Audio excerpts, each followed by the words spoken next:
Hello and welcome to this week's episode of Uncorked with Funny Wine Girl. This is Funny Wine Girl, aka Janine Luby. And so last week I had my Halloween special. I keep saying special. It was just, it was an episode where I had fun, had my tarot card reading done by my pal Michelle Morgan. She and I did improv together. She moved to Colorado and I miss her. And we just had a ball. We had some fun. But even with that, we had fun, we had silly laughs, but we still managed to talk about some things that are affecting our lives. Michelle's anxiety, we touched upon mental health. We talked about where I'm at, got some blood work recently I'm a little concerned about just with the low iron and things like that. So there's a way to have conversations where you can still incorporate fun, and hopefully you enjoyed last week's episode.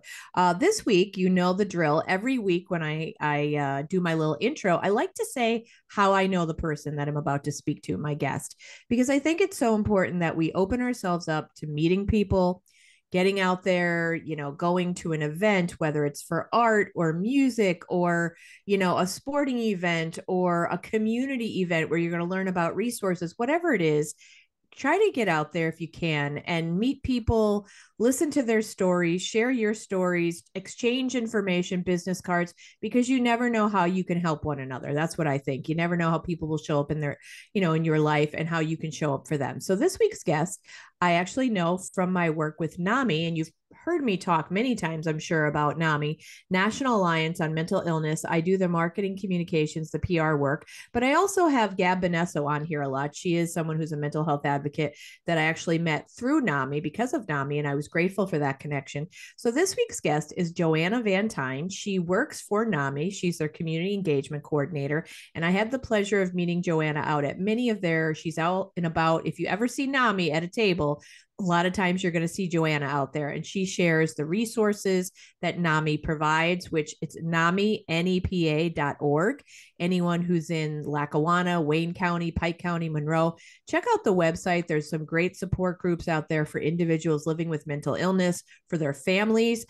If you're a woman who is pregnant, perinatal, or postpartum, and you're having a little bit of struggles with your mental health, there are support groups to help you. NAMI also offers education programs, things like mental health first aid. They go to the workplace, bring these in. So these are some of the wonderful things that NAMI provides. And JoAnna is one of their employees. And I've invited JoAnna on this week, not just to talk from that perspective, but about her own personal perspective as we approach Veterans Day. Mental health affects us all, but as we know, obviously, people who serve in the military have a lot of stress that those of us who don't serve do not understand. So we're going to touch upon that today. So thank you for joining me, and welcome, JoAnna. Thank you. Thank you for having me, Janine. Absolutely. So, okay, before we get started, and I tease you about this, every time I see JoAnna out, you're going to learn two things about her.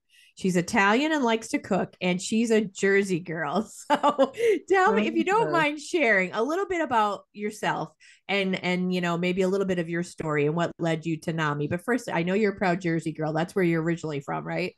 Yes, first generation Italian, born and raised in Garfield, New Jersey, Bergen County. Okay, Bergen County. It's funny. I was listening to a radio, I think it was 98.5 the other day, and they were talking about the night before Halloween. And they were talking this Rocky, who's one of the DJs, is from New Jersey. And he kept trying to get people to confirm what he called the night before Halloween. Do you have a name for it, JoAnna? Absolutely. It's called Goosey Night. Oh my gosh, that is so funny. You said Goosey Night. He was calling it Cabbage Night. Oh boy. No. Depends on where you're from, I guess. I think that's it, because he had another caller call in from Jersey, and he said, "Oh, we just called it Mischief Night." Now Yes. that's what I heard of here in Scranton, but he was calling it Cabbage Night. You called Mhm. it Goosey Night, is that it? Yes. Goose Night. Goosey Night. Goosey Oh Night. my gosh, that's funny. Mhm. So you were from Jersey, and I know I teach you about that, but you're a good cook though too. I've seen some of your Facebook posts. They look delicious. The things Thank you like you. to cook. Yeah. Yeah. You Well, know, you're one from two Italian immigrant parents that came here over the Christopher Columbus into Ellis Island in 1957. oh One of wow. the last voyages that came over. Oh Yeah, my gosh. So are those the recipes that you make? Are they from your family? a lot are, yes. I've also incorporated a lot of American dishes and stuck to the meat and potatoes because of my former Irishman ex-husband, but yeah, I incorporate a lot of the Italian traditions into my menus. Yeah. Well, Absolutely. I'm Irish, and my grandmother, God rest her soul, she's passed on. She was not much of a cook, let me tell you. She would be the first to tell you but she stuck to the same staple every Sunday was roast beef, gravy, and mashed Hmm. potatoes. Yeah, that about sums it up for the Irish, I would say. Yeah, yeah, we weren't too fancy for sure, No, for sure. not trying Um, to knock them, but they really don't cook much. no, that was the truth in our house for sure. So you came from Jersey, but you're here now. You're in Wayne County, Yes. and you do a lot of work with NAMI. And do you want to talk about? And again, I only want you to talk about what you feel comfortable talking about. But you are married to someone who was in the military. You have a son in the military, so you know firsthand by seeing it what that can do to the mental health of not just the person, the individual serving, but the family and how that impacts. Do you mind sharing just a little bit about your experience? Sure. I mean, like mental health isn't complicated enough, right? Then we add Right. to it additional complications like when they have combat injuries or PTSD, post-traumatic stress disorder, or even if they're trying to transition back into normal life. So I was married to a Marine who fought in the Vietnam War, um, and he was 21 years older than me. And he came back, from what his family told me, pretty messed up. A lot of alcoholism, not drugs, but just alcoholism going on until he finally got himself together and went off to college and um, got himself situated with a really good job afterwards and laid off the alcohol and stayed sober for quite a few years before I had met him. Um, every year we used to go to these reunions with his outfit, his Lima 31 guys that he served with over in Vietnam. And it was very nice because every year someone hosted it in their state. And we got to see the United States that way. It was pretty educational. But anyway, going back to him, he seemed to be the only one in that hospitality room at night when we used to hang out in the hospitality room and look through all photo albums and pictures of what the guys brought with them. He seemed to be the only one at that table that never had any issues. And all the gentlemen that served with him kept saying, hey Eddie, what's the matter? You don't have any medical issues like we do? I mean, I have diabetes. The other guy would have cancer. The other guy had uh, PTSD, was getting nightmares. Another gentleman explained all about his anxiety. And my ex used to count his blessings and say, no, not me. I'm fine. And it wasn't until like 2004, 3 kids later, our children at the time were 3, 5, and 7.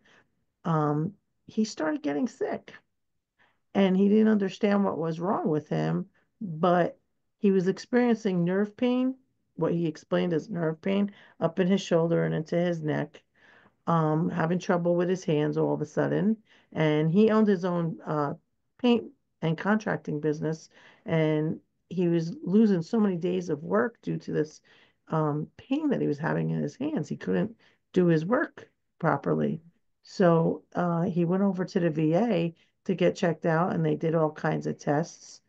Um, they asked him questions, and yes, he was exposed to Agent Orange.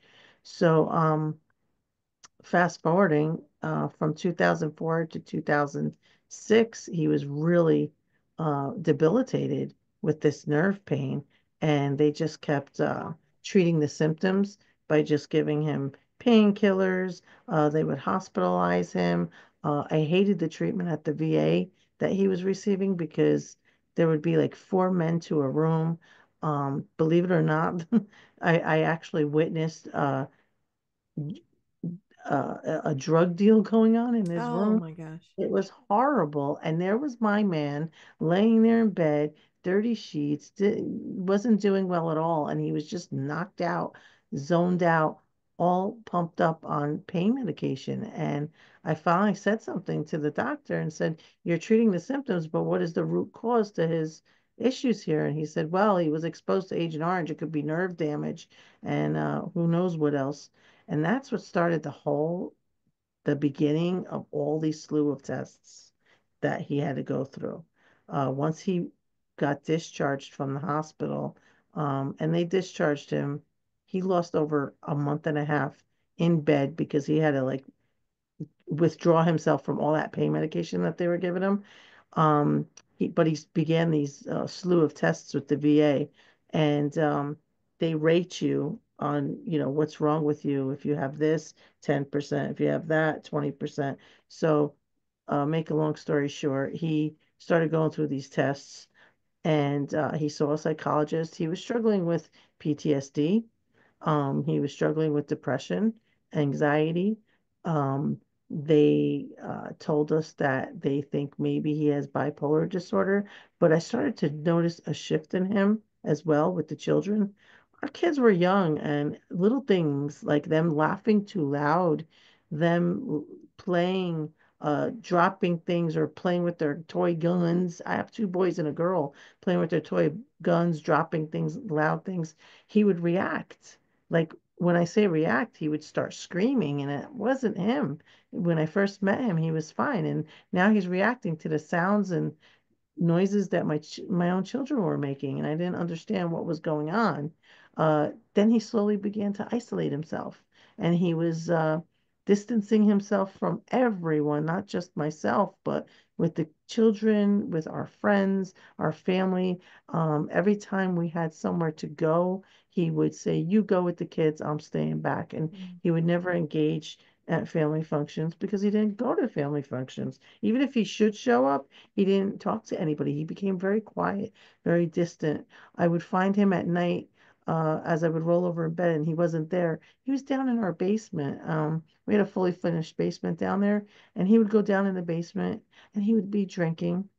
Mm. And he lost his sobriety and he would start drinking all by himself, smoking his cigarettes, every once in a while, dabbling in some marijuana, which was illegal at the time. Um, and just sitting there watching movies and the same movies. Janine, they were movies like Platoon and Mm. Full Metal Jacket and John Wayne movies, that anything and everything that involved war. And I'm like, why is he watching these things? And he would stay down there for hours and hours and hours. When I didn't find him, that's where he usually was. He did go to work. I always said he somehow functioned and went back to work, but he had a whole crew of 15 guys that really worked for him. He did the sales part of it, got the jobs for them, and they pretty much did the physical labor, but he would hang back, and the things he was doing were just not him. I never saw Mm. that part of him. And I was with him for 23 years, married for 20 and three together prior to marriage. And there was such a shift, and he was short with the kids. And then the ultimate was when he started really having rages. Mm. And the rages were violent rages, and there was no reason for it. I mean, if the kids were, the last rage I could recall, the kids were just laughing really loud. We were just ready to serve dinner, and they were sitting in the breakfast nook area, minding their own business, waiting for mom and dad to serve them. We ordered Chinese food that night, and he literally thought that they were laughing too loud, they were talking too loud, and he's screaming, "Shut up! Shut the F up!" I'm like, what's wrong with you? Like, what's going on?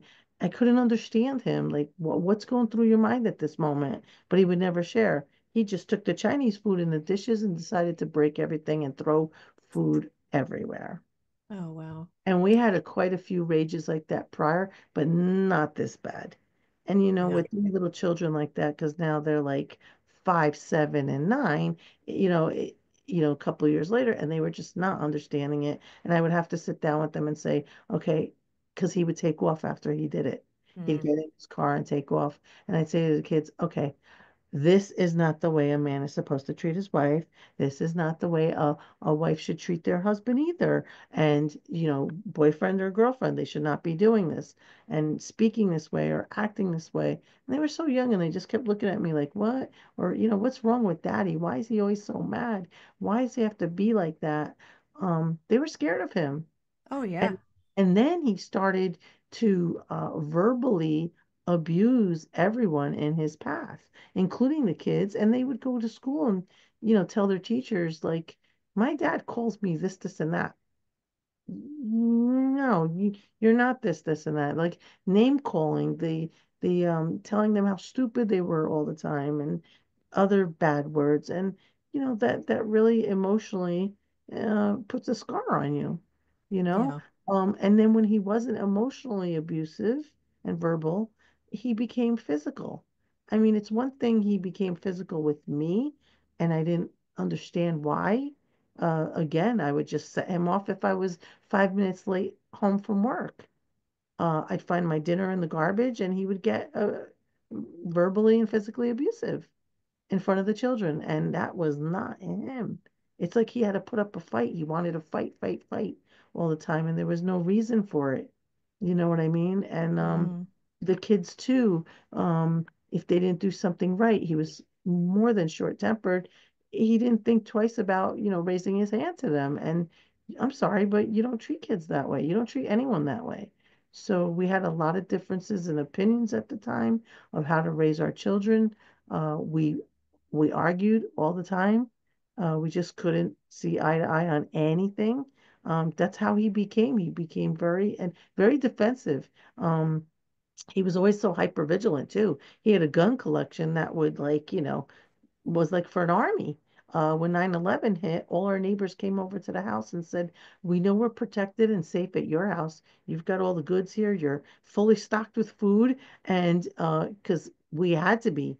That was another thing. He had to be always fully stocked with canned goods in our house, no matter what. I mean, you name it, the canned beans, the canned, vegetables, the tomato sauces, you name it, peanut butter, we were stocked. So mm, between that and having all the ammunition and guns that anyone's ever seen before, because he made it very publicly aware to all the neighbors and anyone that walked through our house that this is what I have up in my attic, and this is how we're going to stay protected. And he was, yeah, always like that. And he never was. He just became super, super hyper vigilant, especially even if we went out to dinner, he would always sit with his face facing the door. yeah. Always had to face Yeah. the door. When they tell you they never have their back towards the door, that's the truth. Yeah. That's Yeah. the I've heard truth. that from people who do that. Yep. Yeah. Uh-huh. Uh-huh. And then we go back to the reunions every year and they're like, still nothing wrong with you, Eddie.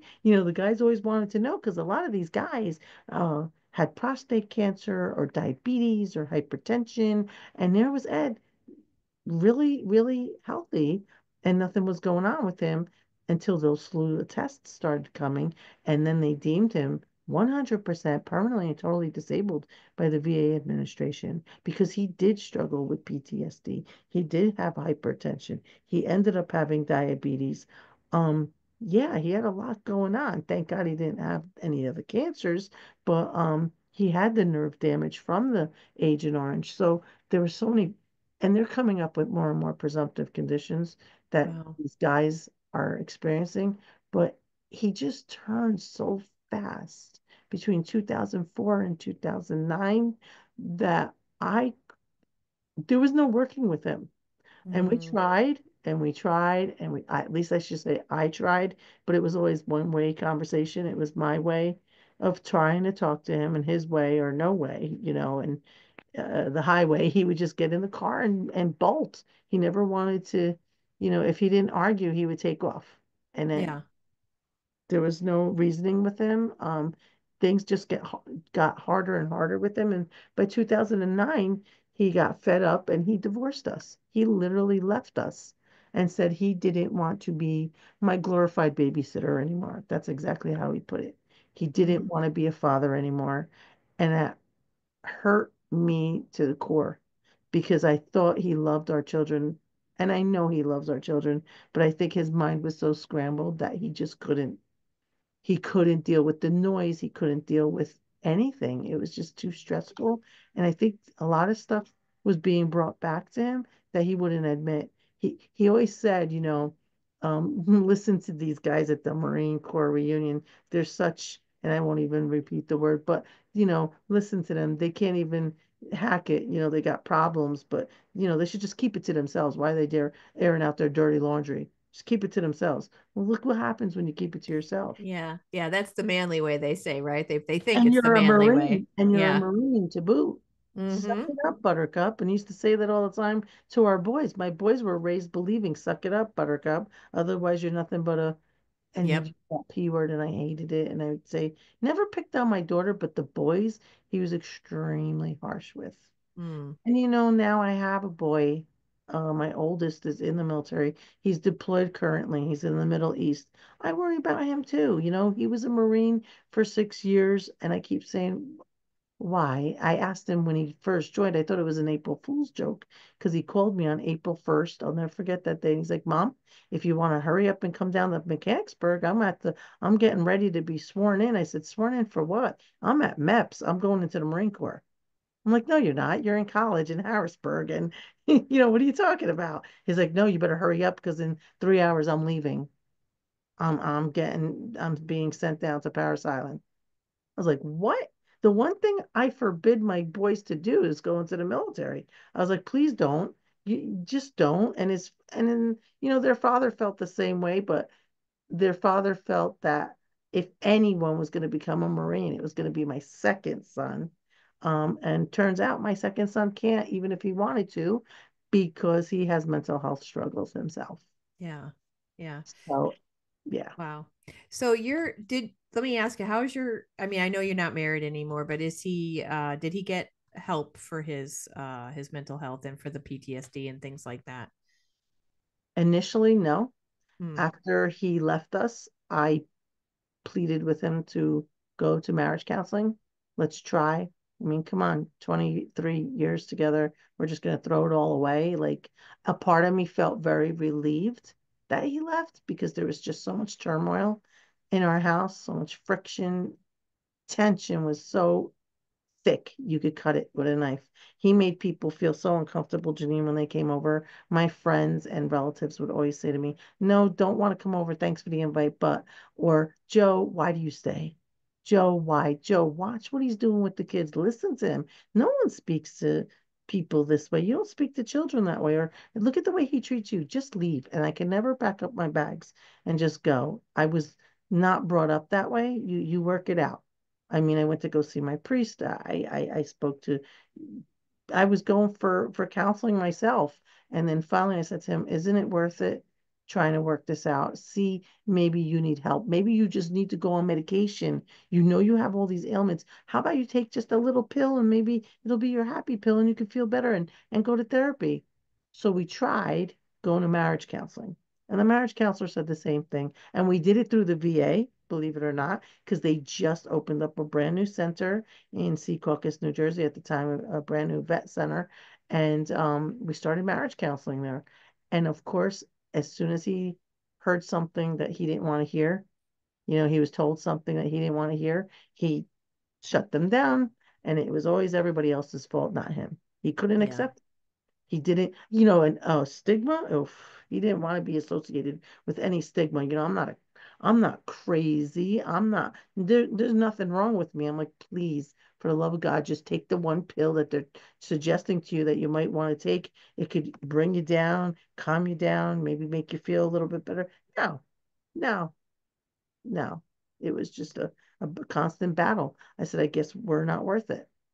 And 6 months after he left, he filed for divorce and served me in my office with divorce papers. He wanted Mm. his way. He wanted his way, which was to be free of everyone and do his own thing. But what resulted in that was I gave him everything he wanted. I never fought it. I signed all the papers. I even returned them by 5 o'clock that day. I left my office and I went to his lawyer's office and I turned them in. He called me that night and he says, wow, you really called my bluff, Joe. And I said, I don't understand. Isn't this what you want? He says, I do, but what's the but? Mm. I'm giving you everything that you want. So he was on the fence at that point, and I couldn't understand him. I said, you know what, Ed? The kids are going to have the best of both worlds. Don't worry. Anytime you want to see your kids, I'll put them on the first flight.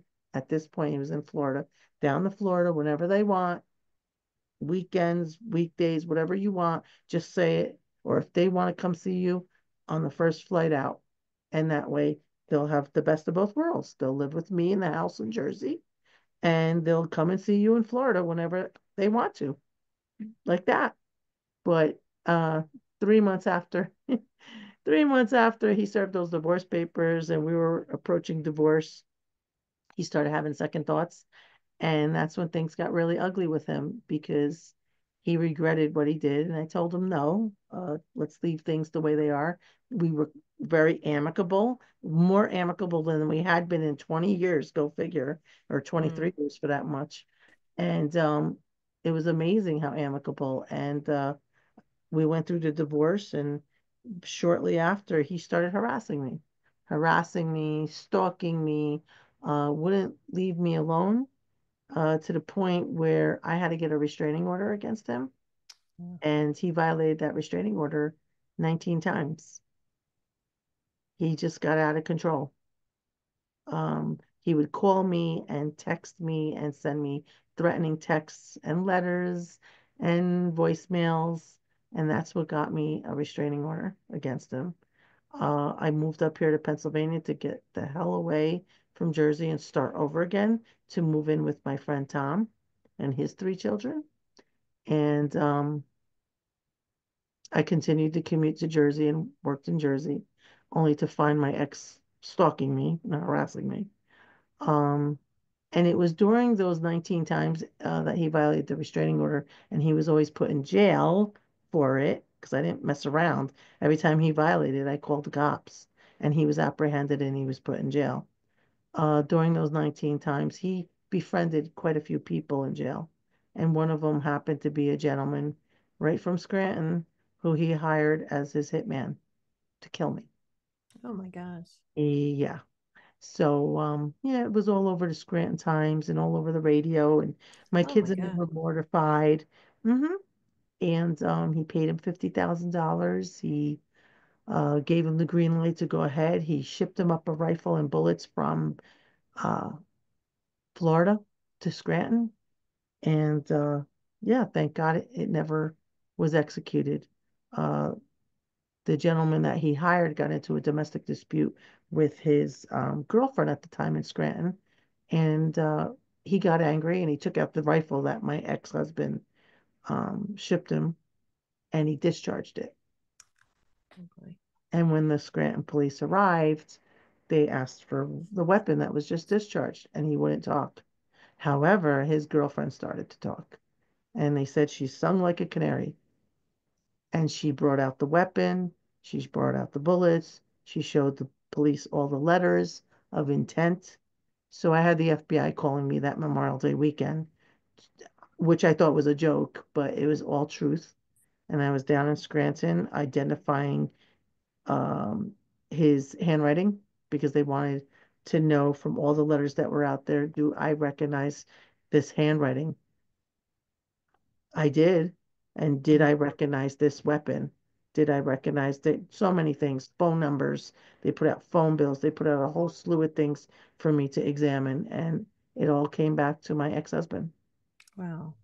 And shortly after, they had the federal marshals apprehend him in Florida and bring him back to Pennsylvania for prosecution, you know? And he Wow. was prosecuted. He didn't go to trial because he decided he was going to confess and just tell the truth and lay it all out there. And he was given 20 years with no parole. Oh wow. Unfortunately, he gets out 5 years early, and it's not because of good behavior, it's because of a law that the federal judges passed that no longer is applicable to him.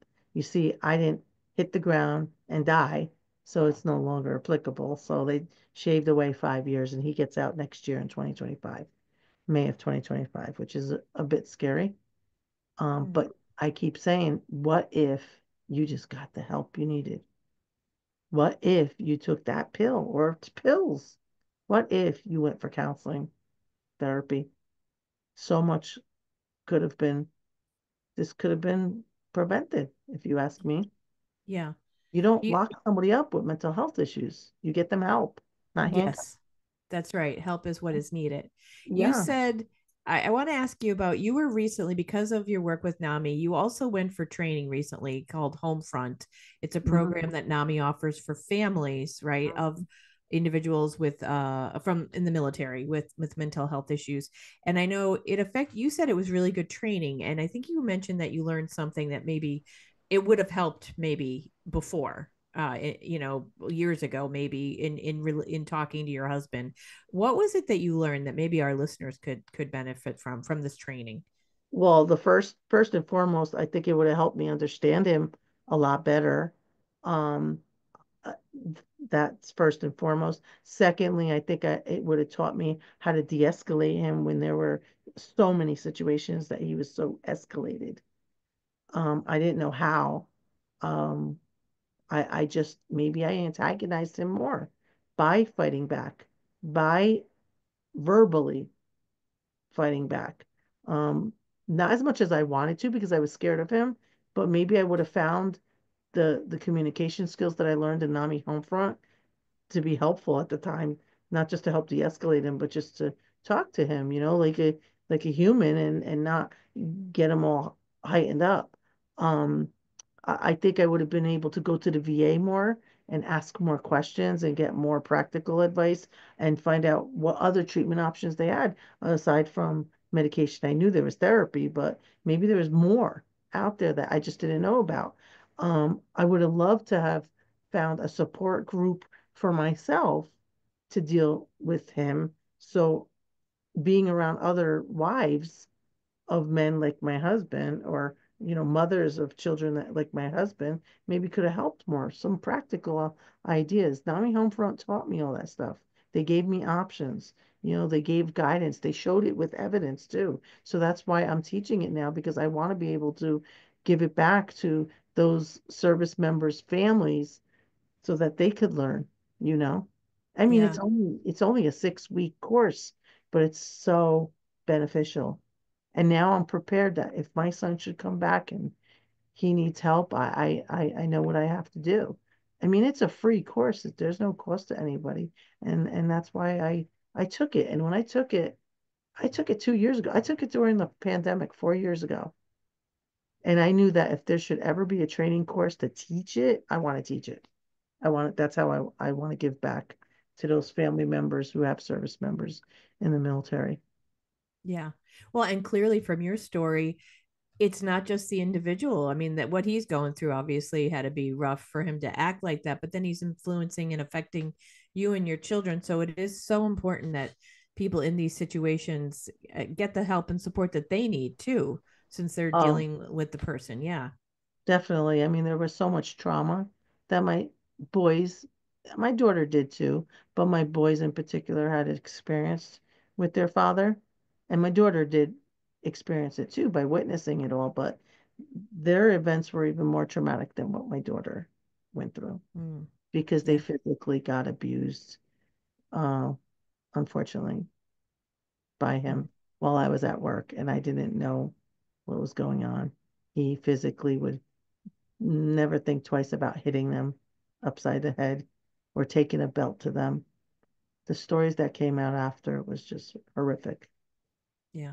And Yeah. now I have my second one who's 25 that's, currently in a mental health hospital because he really struggles. And I think it's because he just can't come to terms with his mental illness, accepting it, and he doesn't want to talk about his past traumas.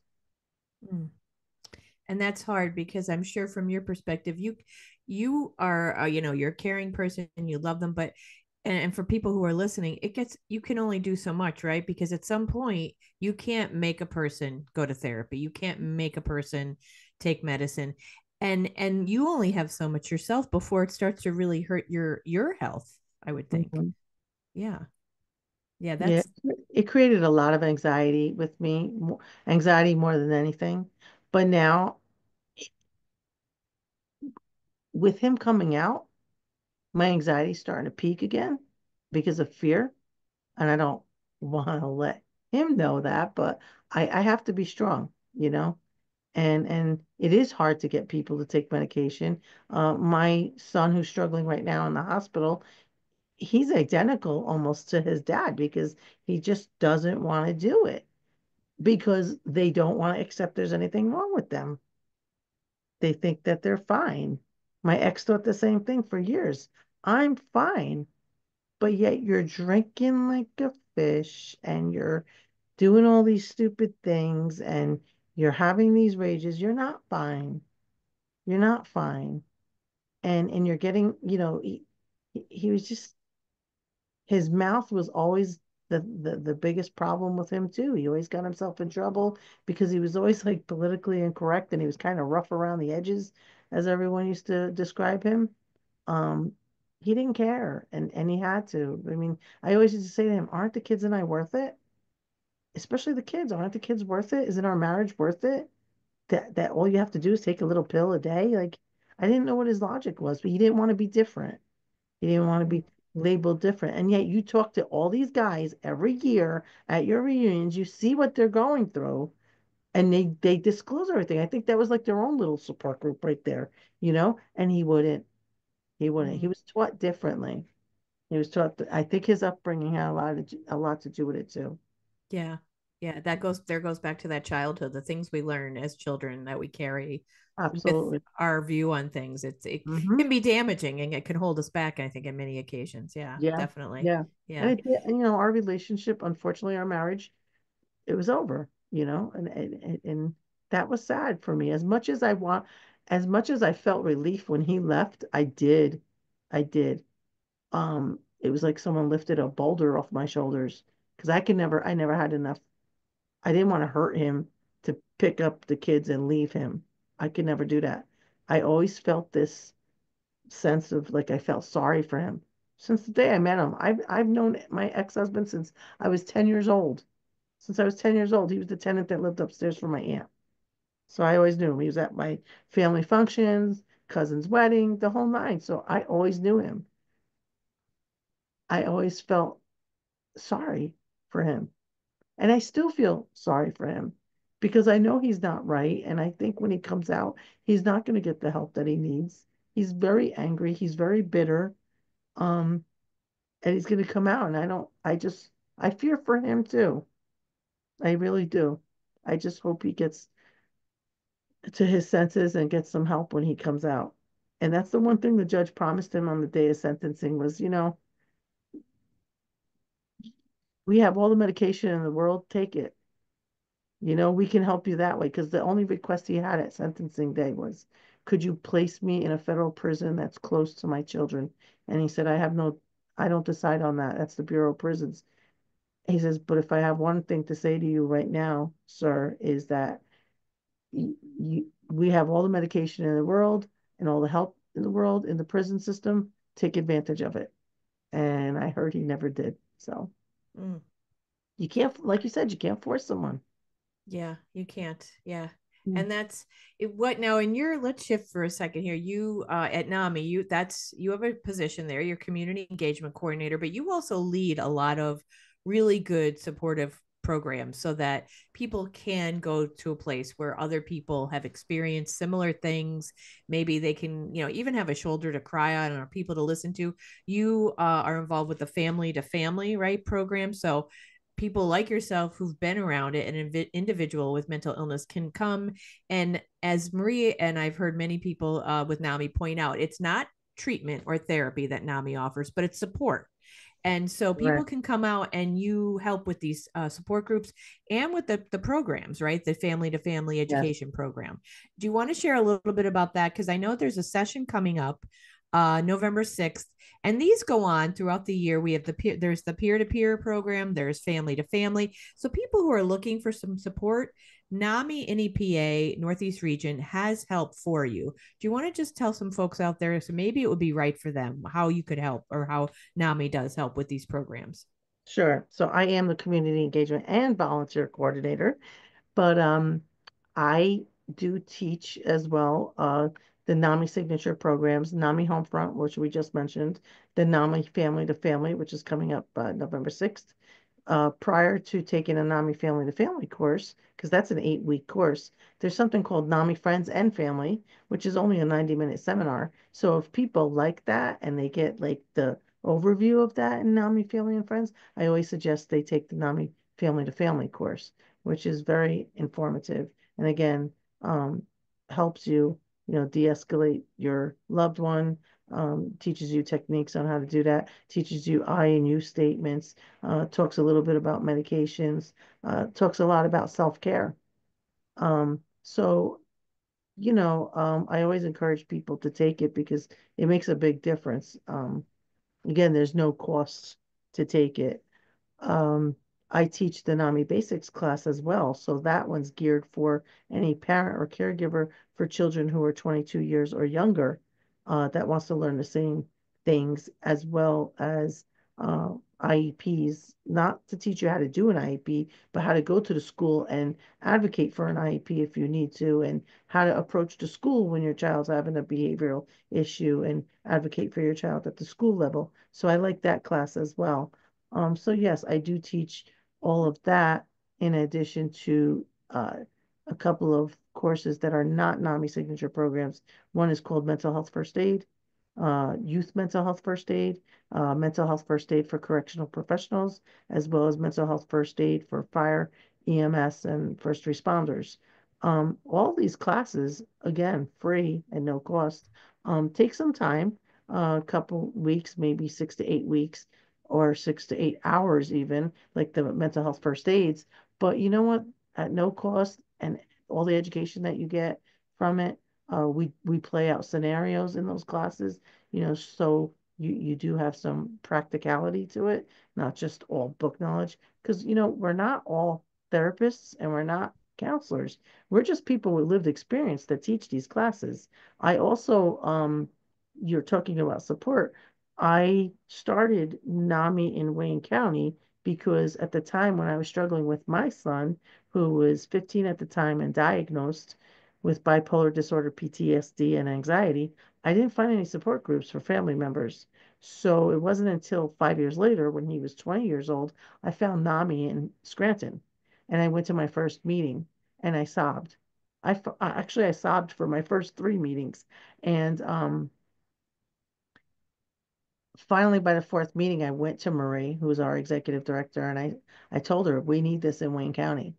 And we started it. I started it a month later. She gave me permission, and I got my Lakeville Firehouse, which my husband and my older son belong to as volunteers. And I was able to acquire that for 2 nights a month on the first and third Thursdays at 7 o'clock. So from 7 to 9, I'm there facilitating a mental health support group for family members and caregivers of those individuals who have struggles, mental health And struggles.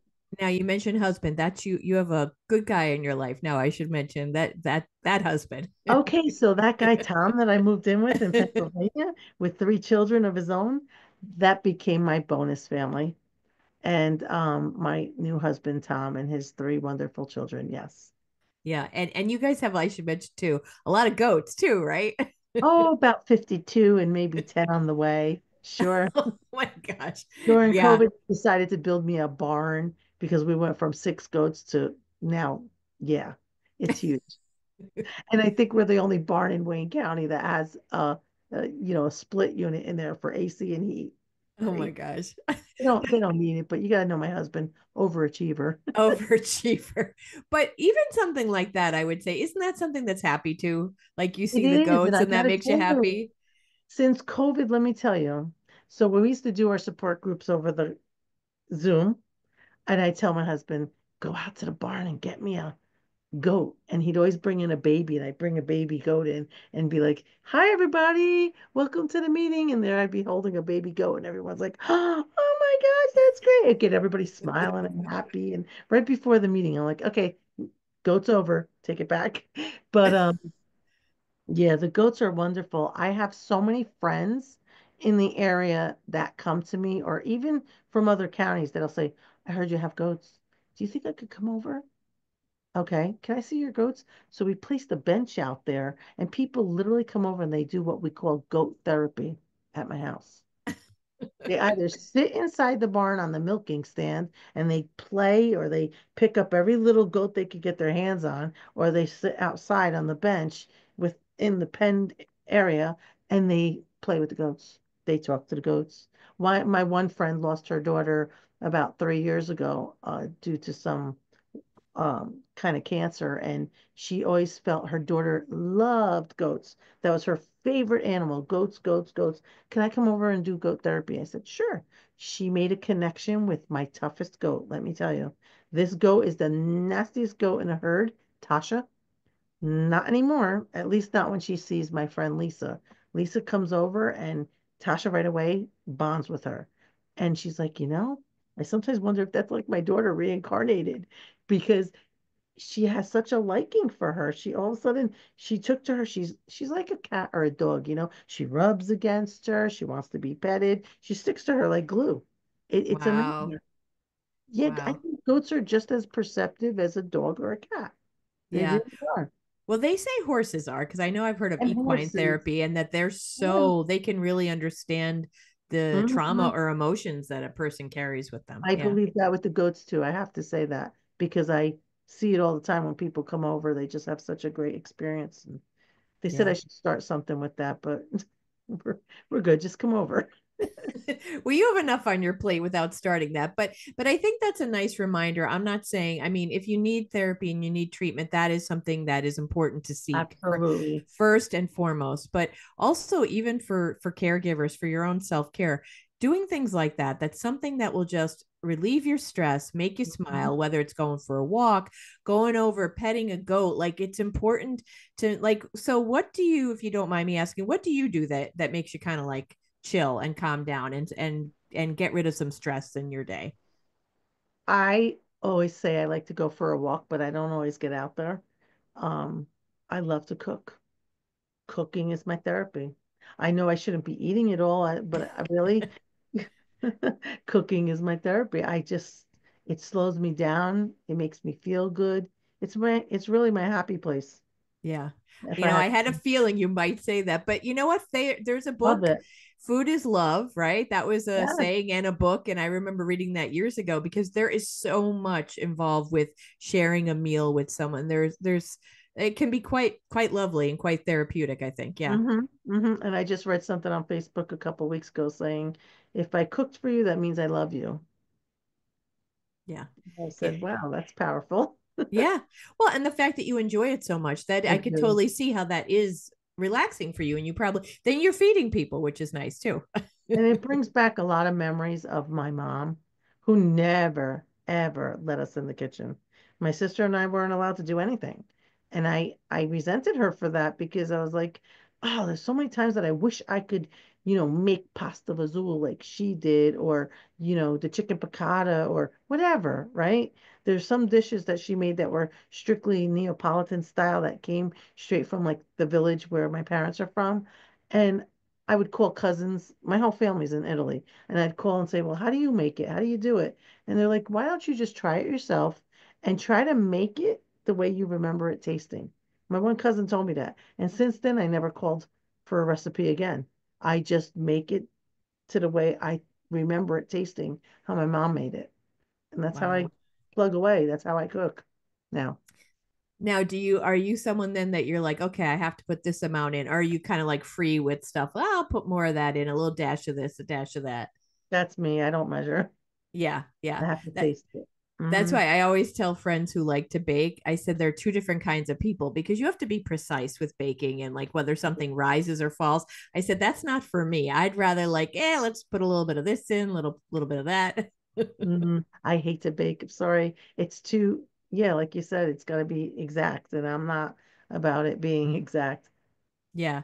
I think that's, I'm a creative type. So I always say, like, I don't want to have to, I mean, I know you have to measure sometimes, but I don't want to have to be so worried. It's like, let's put a little, and then believe me, I don't cook that much. I'm not like, I see what you make and that looks wonderful. But yeah, if I was going to do anything, it's cooking, not baking. Yeah, and I don't know how to cook a little either because we're a family of yeah, we're a family of 8. So if anybody comes over, you're looking at 10 to 20 people. I just hosted a birthday party back in August. A friend of mine, we celebrated her here at my house. And of course, everyone was inside because it rained. But they were like, oh my goodness, like how much food? How many people were you expecting? I said, there's 27 people here. Yeah, but you cooked for about a 50, 60 people. I said, I don't know how to cook for a little bit. I really don't. That's okay. There's leftovers, right? Yes, that's absolutely right. You can always Yeah. freeze them too if you need Mhm. to. That's Exactly. right. They don't last in our house though. I can never freeze anything, That's a but sign that that's good food right there. Yeah. yes, so Well, as we wrap up, JoAnna, first of all, I want to thank you so much. What you shared is so personal, but I think a lot of people and a yeah. lot of women can relate. Um, and I'm going to put in the show notes for this podcast episode, I'm going to put a link to NAMI's website, and so that people know where they can reach out to. And keep in mind, I do have listeners outside of the region. Wherever you live, there is most likely 99%, I'll bet you, a NAMI in your area, because NAMI is a National Alliance on Mental Illness. It is a national organization. There are chapters in every state. So check out where you are, and I'm sure you can find one. But for locally here in Northeastern Pennsylvania, I will put the link there. Is there anything as we close up here that you just want to say that you're like, oh, I wanted to make sure I said this, or just any closing words that you'd want people to remember? Never give up hope and never feel like you have to be alone through this. NAMI got me through that way. The support is tremendous. You make friends. Um, I never give up hope, even with my son and even my ex-husband. I can actually say I still love him. He's the father of my three children, and but I'll never give up hope for either one of them or anyone else that's out there that has mental health struggles. And join NAMI because you'll never feel alone again like I did when I first started. You know, it's a great organization. And can I say, for as little as $5 a year, you could join? $5 a year. Come on. Like you're entitled to a magazine. It's called The Advocate that comes every quarter to your house. And that's so good. It's got so many great articles in there and just so informational. Um, Join and Yeah. know all that about it and get involved. Get involved. You make a Yeah. difference. And You really do. We all make that's it. good advice. Yeah, absolutely. And I should say too, you're always looking for, you could always take volunteers to help out, right? Yes, absolutely. Yeah.